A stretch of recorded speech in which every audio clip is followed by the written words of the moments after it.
BreitlingSource.com here, and the watch we're looking at today is the Breitling Navitimer Mont Blanc Datora. And this watch has a few more complications than your standard Navitimer.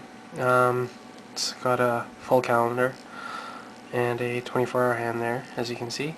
The movement in this one is the Breitling 21 caliber 21 movement, which is exclusive to this watch from Breitling and is also based on the ETA value 7751 movement. The case on this one's a little bit bigger than the standard Navi.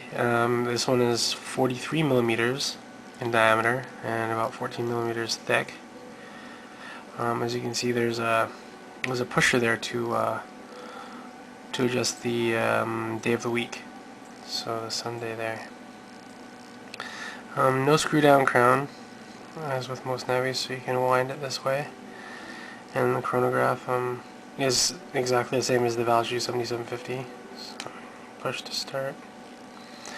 And of course it probably isn't going anywhere because it's not wound up yet.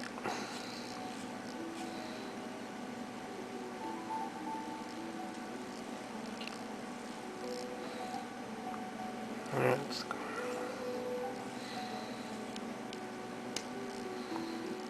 You can see the second hand going there.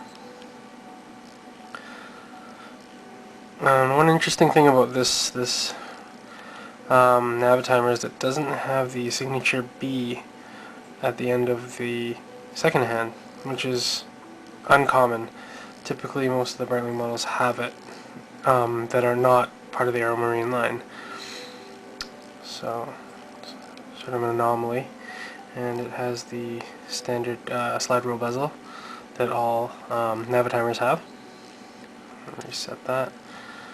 And the date on this model is a little bit peculiar because it's indicated by a pointer date there with a sort of a crescent moon around the 27.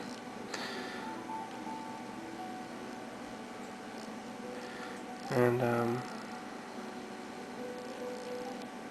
it can be changed like that. As you can see, kind of neat.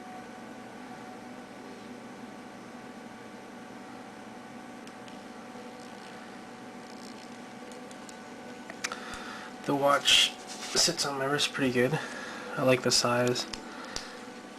The bracelet looks pretty good. It's noticeably larger than the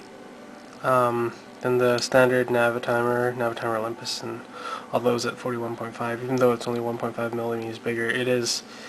I can feel that this watch is just a little bit bigger, and I actually prefer the size of this one over the smaller Navi. It doesn't have the contrasting subdials, however, like the classic Navitimer does. And it has the Mont Blanc hands and the inner red circle that all the Mont Blanc watches share. A little close up of the dial here.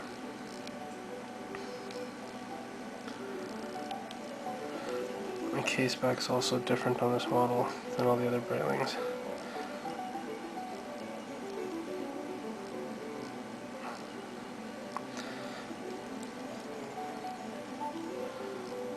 As you can see, it has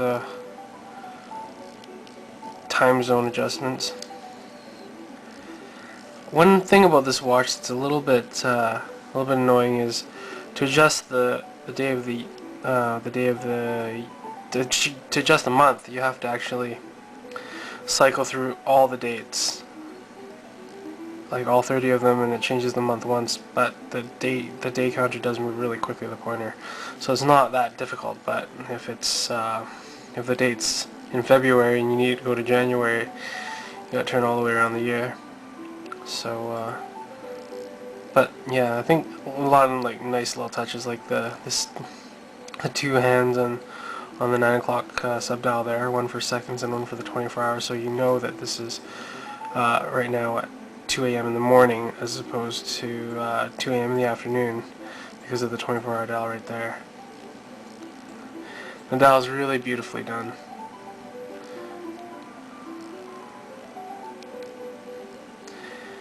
And something interesting to note, which may or may not be matter to you, is that the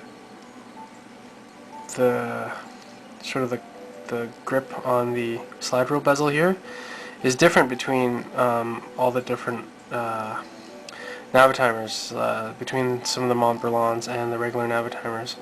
Um, this one here is a little bit grippier, the standard Navitimer. There's a bit more of a flatter edge here.